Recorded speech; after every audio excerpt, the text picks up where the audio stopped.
the Lux Hour of Romance and Mystery.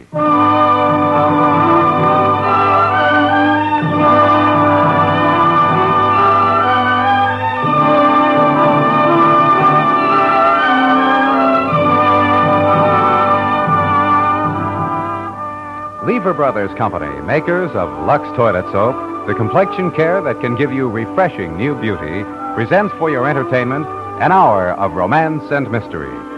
The Lux Radio Theater will be with us again in September. During the month of June, we are bringing you romantic love stories of today and yesterday, and also an absorbing drama of people who walk the Great White Way. It's an hour of exciting romance and thrilling mystery.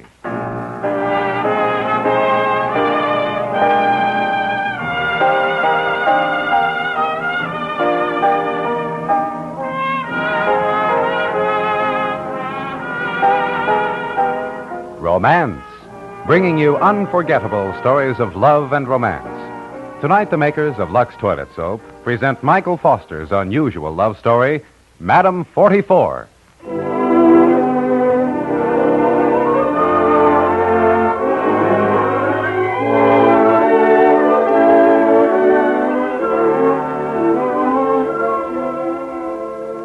Winter came early in New England that year of 1853.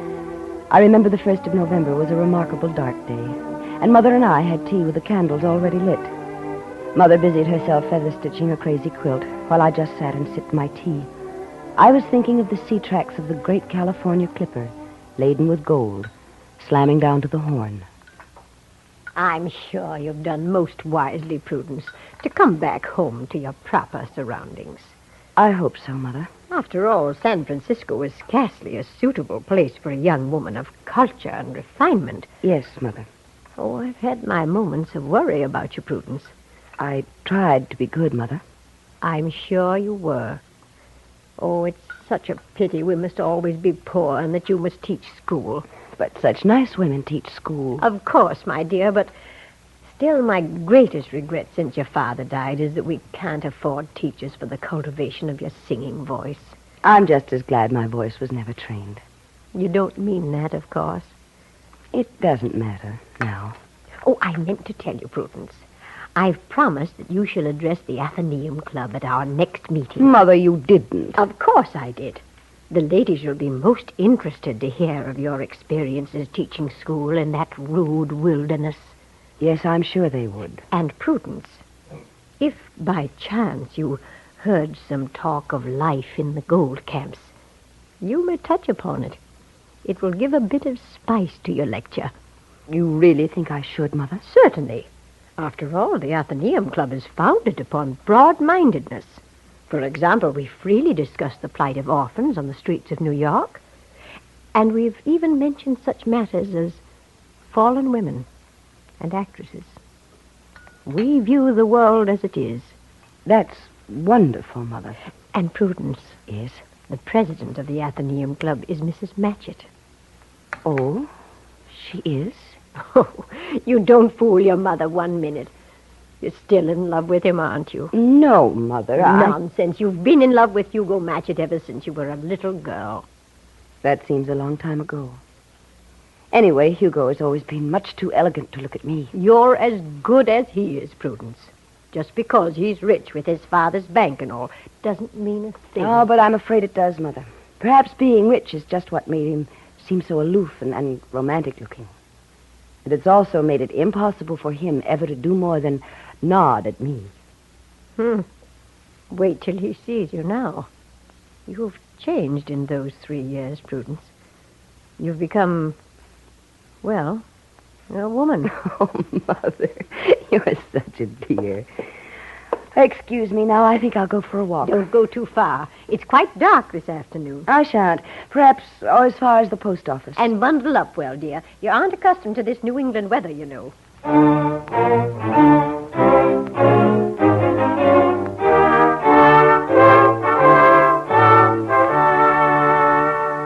Yes, ma'am? I'm calling for my mail. Name?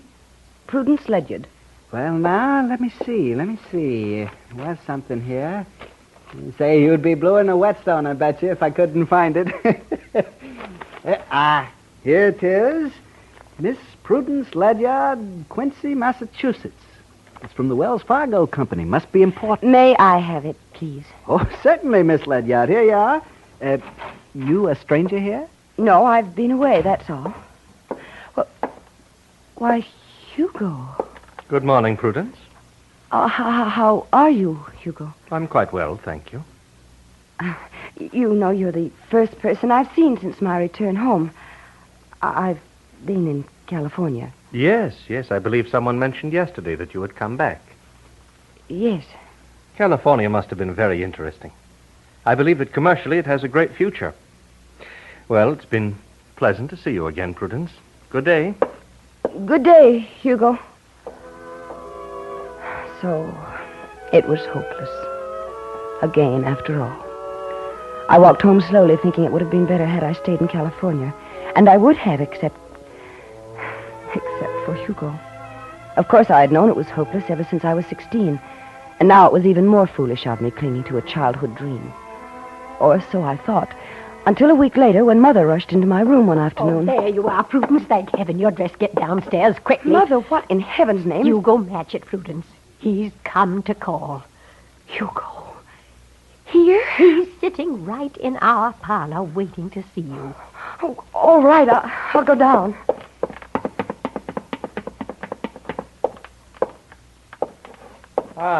Good afternoon, Prudence. Hugo, this is such a pleasant surprise. Well, I was just passing by, and I thought I'd drop in and see if you would be inclined to go out with me in my sleigh next Sunday. We could have such a splendid drive. Oh. Yes. Yes, I'd love to. Oh, good. Sunday afternoon, then. And shall I call for you, say, at 2 o'clock? Oh, yes, Hugo. That would be wonderful. So, we went sleighing on Sunday.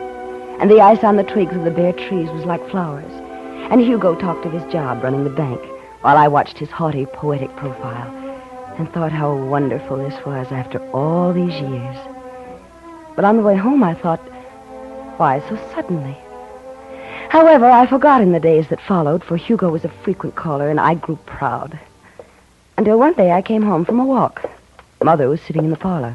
The strangest man came to the door a little while ago, Prudence.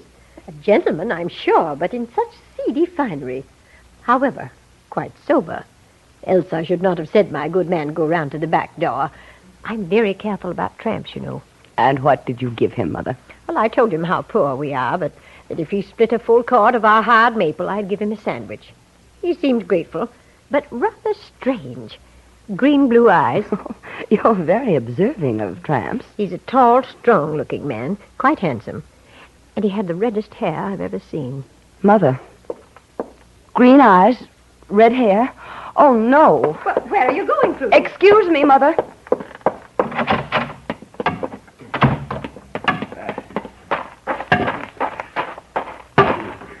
So. Hi, Prue, honey. I see you've had another fight. Just look at your coat. Your mother did look at it. Yes, and I hope you choke on your blasted sandwich. I haven't earned it yet. So Prue. you followed me home. After all, why can't you take 1,000 no's for an answer, you thick-skinned jackass? Your mother ever hear you talk like that, Prue, honey? Oh. I told you in San Francisco at the wharf I'd never take no for an answer. Oh, Jack, look at you. Your coat is torn, your shirt's a mess, your hat is bashed in. What happened this time? Well, a couple of toughs tried to take me in New York City, but they didn't. I'm sure. I guess it was mighty vulgar, Prue.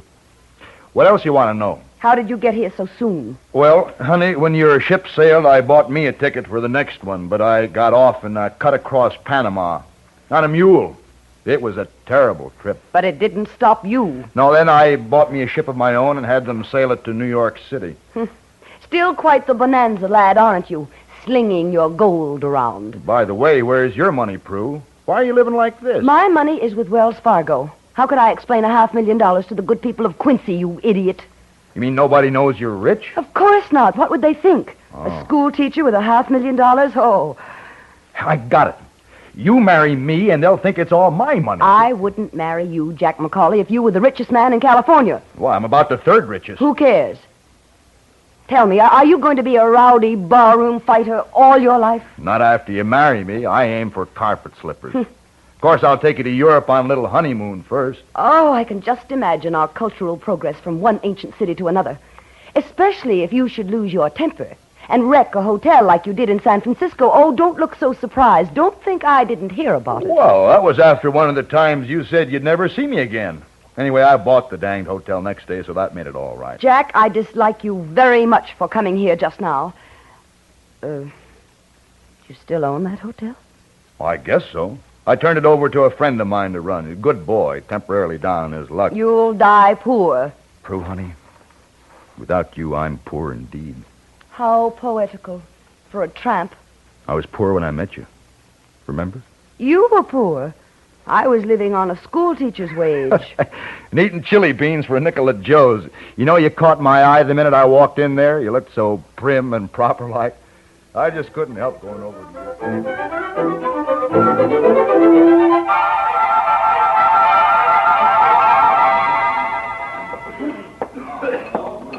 Excuse me, miss. You mind if I sit here? Why, there are other empty places. I couldn't find any. I really didn't try very hard, though. I'm quite sure you didn't. Well, now, miss, you'll never get married if you act this way. How dare you, sir? A lady, by golly, a lady. I knew it. I knew it the minute I saw you. Will you please leave? You really want me to? Honest? Beast. Now we're getting along better. Waiter, bring me a plate of chili beans. If I had $1, I'd buy us the biggest steaks you ever saw. Please. You must be broke, too, eating in a place like this. Just think, out there, all the money a man could ask. Well, I guess we're not very lucky. I know I'm not. I've missed on every claim I've staked so far. Did it ever occur to you to work for a living, sir? Seeking gold is the hardest work I know. It's gambling, that's what it is. Where do you come from, miss? New England, but it's none of your business. I might have known. And what's wrong with New England? School teacher, I'll bet. What's wrong with... Never mind. You know, you have a beautiful voice. Do you sing? In church, I mean. I used to. A little back home. Pretty, too. You know what? What? I've got an idea. I've got a brilliant idea. Look, San Francisco's a big town. Got plenty of entertainment here, lots of women. But back in the hills, all over the Sierra, there's nothing but gold camps, and there's nothing in them but bars. There's no entertainment. Now, honey, those miners would give you their pokes, thousands of dollars, if you just went up there and sang a song or two of an evening. Have you gone mad? Well, you would make a fortune, honey. Just give them stuff like, Annie Laurie. Just break their hearts. Now, you listen to me, Mr. whatever your name is. I consider you bold and impudent, and I'd die before I became a gold camp entertainer. So there.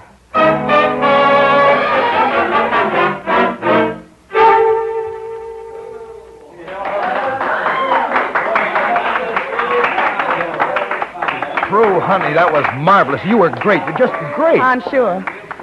Well, anyway, I made over $1,000 tonight. It'll pay this month's wages up at the Quincy. Honey, even if that claim doesn't prove out, you're doing fine. It had better prove out. I have every cent I own sunk in that rock. But if it doesn't, you can always marry me. I've got 4 mines now, all just pouring out gold. No, thanks. But I am grateful to you, Jack, for giving me the Quincy claim. Oh, it's nothing. I just hope you'll get rich like me. Maybe then No, Jack. How many times must I tell you? Rest of your life, I guess, Prue. There, you've been practicing with that 44 I gave you? Every day. And you know I'm a pretty fair shot now. I can smash whiskey bottles every time at 30 paces. It's not bad for a schoolmarm. Oh, dear.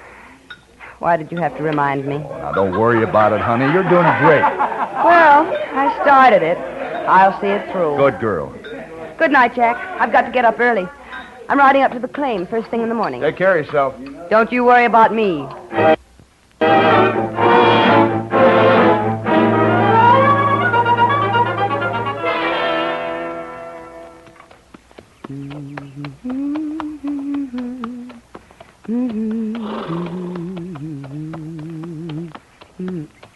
Hey, boys!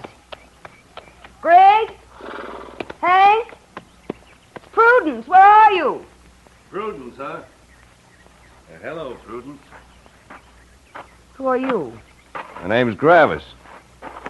What are you doing here? Where are my men? Your men? Oh, well, me and my partner run your men off this claim a couple of hours ago. It's ours now. Hey, Welsh. Come on out. We got company. What's up, Gravis? The lady here called Prudence. Says those were her men we sent down the trail. Beat it, lady. Why, you crooks. You think you can get by with this? It's done, lady. It's our claim now. We're going to work it as soon as you get out of here and leave us be. Well, you villains. She's got a gun. Shoot her, Welsh. Mine's at the camp. Well, so's mine. Well, Look out! Hey! All right, I'll stop. But you'd better keep moving.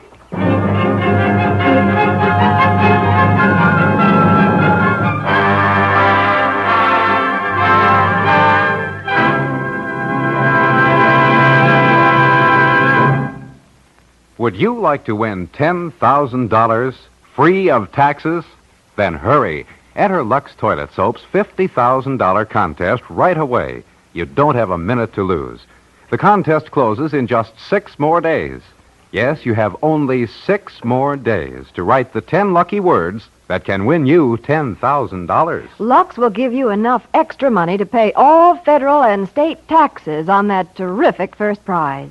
You get to keep every red cent of that $10,000. But there are loads more reasons why you should hurry and enter this tremendous contest. There are 5 prizes of $500, 50 prizes of $100. And over 2,000 Esther Williams. You get to keep every red cent of that $10,000. But there are loads more reasons why you should hurry and enter this tremendous contest. There are 5 prizes of $500, 50 prizes of $100. And over 2,000 Esther Williams swimsuits. It's just about the most flattering swimsuit of the summer. Cole of California designed it for Esther to wear in Metro-Goldwyn-Mayer's new Technicolor hit, Skirts Ahoy. Yes, there are 2,231 prizes in all. So hop to it. Enter this easiest ever contest now. Entry blanks with contest rules are at your grocer's. But you don't have to wait for tomorrow. You can begin tonight. Just get out a sheet of plain white paper and write 10 words or less to complete this statement. Like Esther Williams, I use Lux Toilet Soap, and here's why. Now, I'm going to repeat that statement, so write it down. Like Esther Williams, I use Lux Toilet Soap, and here's why. Send in lots of entries. The more you send in, the bigger your chance to win. With each entry, attach 2 Lux Toilet Soap wrappers, either regular or bath size, and mail to Lux Contest, Box 10, New York 46, New York. Remember, the contest closes June 15th. You have only 6 more days, so get out pencil and paper now. Write the 10 lucky words that can win you 10,000 tax-free dollars. And now for the second act of Madam 44, as we return to romance.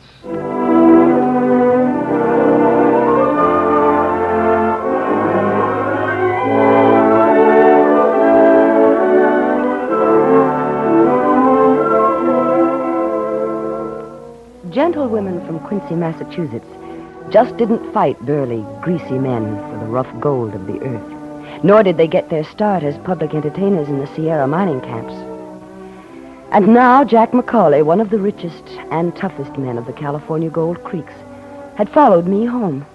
He stood before me, his red hair flaming in the pale New England sun. Prue, honey, after I finish splitting these logs, do you think your mother might give me some pudding as well as a sandwich? I'm hungry as a bear. No, you tramp. Prue, I love your temperament, but I'm still... why did you come here, Jack? It's all right, Prue. I'm a conventional suitor now. After all, I was received by your mother when I came to call. Jack. You see, I put the whole matter on a proper social basis. It's no use, Jack. You're a rowdy and a roughneck. I'm going to marry a gentleman. You're going to do what? I mean the man I marry must be a gentleman, not a common brawler.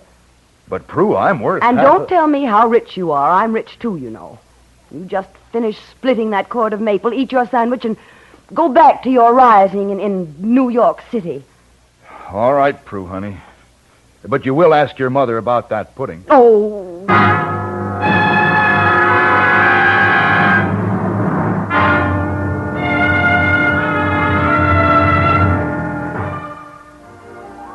Jack's sudden appearance unnerved me for several days, although he left town at once as far as I knew, and for almost a week nothing happened. And then one night I was reading in the parlor. It was quite late and Mother had retired. I was about to go to bed, too, when suddenly...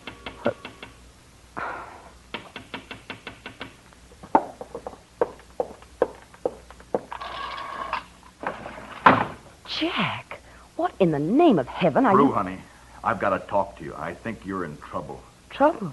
What do you mean? Well, we can't talk like this. Well, come inside. But your mother might wake up. I'm not quite sure she'd understand. Oh, dear, I forgot. Go around back then. I'll put on a coat and meet you there. All right, honey.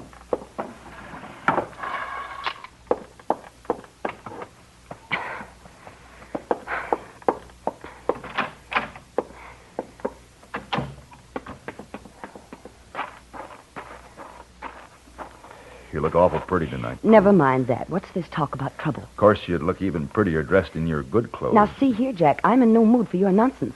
Is that what you came here for in the middle of the night? All right, Prue. This is serious. Now, I don't know anything about your personal affairs here, but I guess you've lost all your money, huh? What? Women can't handle money anyway. They need a strong, careful man. Some deacon like you, I expect. Well, now, Prue, I Jack, suppose what in blazes is this all about? Give me a chance and I'll tell you. I'm listening. Well, I went back to New York City. Bought me some new clothes. Aren't they Oh, handsome? Lord, grant me patience. I've got a good friend in the New York office of Wells Fargo. I had to go there to draw me out some money for the clothes. No, you know. I'm freezing out here, you ruffian. This friend tells me something. He tells me that somebody in your local bank here has been making very cautious inquiries about how much money you've got on deposit with Wells Fargo. Go on. Now, these investigations about you were done through regular banking channels, all very proper. Your postmaster must have talked about Wells Fargo mail you've been getting. Seems to have aroused interest. I see. And when were these inquiries first made? A few days after you came home. Mm-hmm. Now, look, Prue, honey, you know I'm a friend. And right now I'd be mighty proud to help out in any little way. There's no need, Jack. You could pay me back sometime if that bothers I you. can handle it. I know how easy money is lost, Prue, but it's sure hard to explain. So you just let me sort of square things up at your little bank in the morning, huh? It won't be necessary, Jack. I brought a couple of $100,000 along with me to take care of anything. No, thank you, Jack. I'll take care of it myself first thing in the morning. It's been a sort of foolishness on my part. A little short-sightedness, that's all. But, Jack... Yes, Prue? Thank you. Thank you for coming here and telling me this. Oh, sure, Prue, honey. Just remember that any time you want it, my dust is yours. Good night, Jack. I think I'll go in now. I left him and went up to my room. There I stood for a moment looking at myself in the pier glass. Mother was wrong about my having become a woman in the 3 years I was away. The truth was, I'd become a woman only in the last few minutes, in the backyard there, with Jack McCauley. Next morning, with the illusions of girlhood shattered forever, I walked down to Hugo Matchett's bank. I was the first customer in. Ah, good morning, Prudence. How nice to see you. Good morning, Hugo. Well, tell me what we can do for you, Prudence, and then we'll talk about the party I'm planning for tomorrow. But business before pleasure, I always say. I want to cash a sight draft on my account with Wells Fargo. Why, certainly, Prudence, certainly. Here's a pen. I'll make it out at the counter.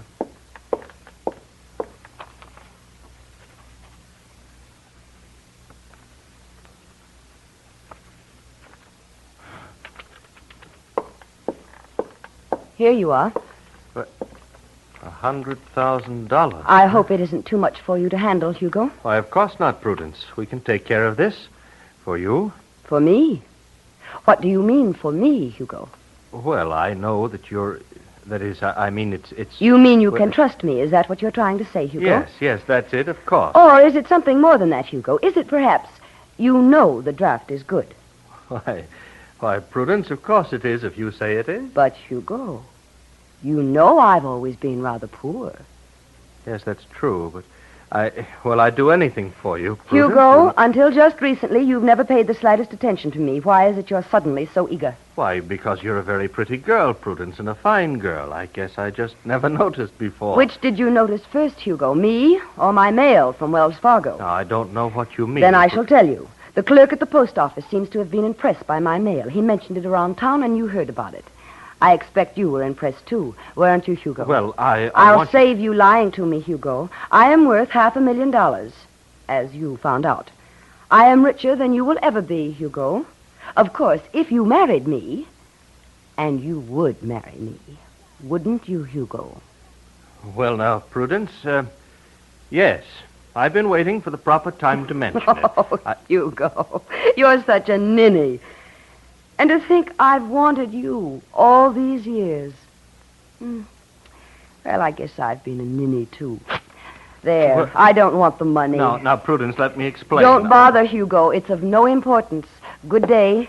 But the party tomorrow... I can't make it. I'll be packing for my return to California.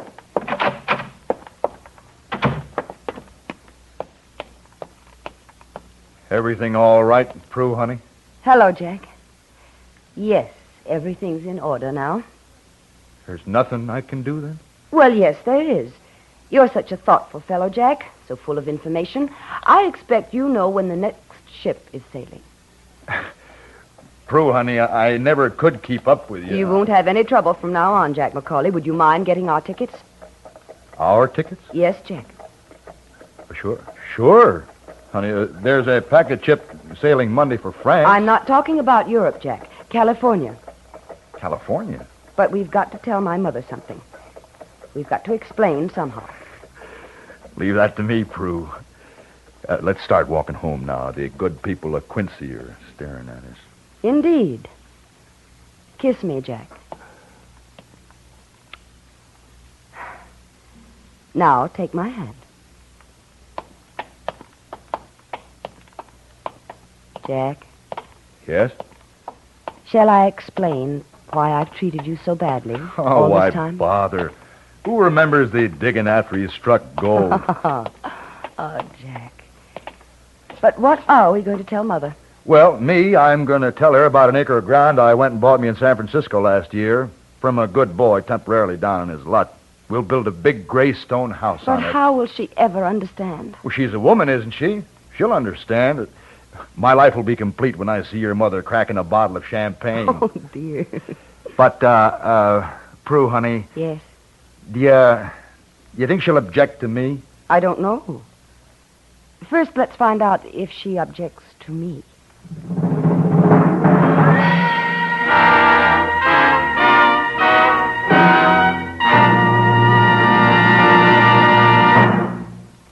Girls, have you tried Shadow Wave? It's the most wonderful home permanent ever invented. Millions of women are finding Shadow Wave gives them a more beautiful wave and more easily than ever before. Revolutionary new Shadow Wave has just one lotion that waves and neutralizes in a single application. There's no separate neutralizing step. Simply put up your hair with Shadow Wave's exclusive new French-style curlers. They're the only curlers with end papers attached. Then apply Shadow Wave's new Miracle Lotion. It's the only lotion that waves and neutralizes in one application. And that's all. Yes, everything. No neutralizer, no rinsing, no timing. Just let your hair dry and brush out into shadowy, soft, long-lasting curls. Shadow Wave is guaranteed by the makers of Lux Toilet Soap.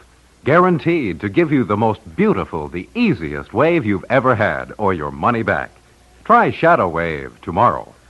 Shadow Wave, wave, wave, wave, wave, wave.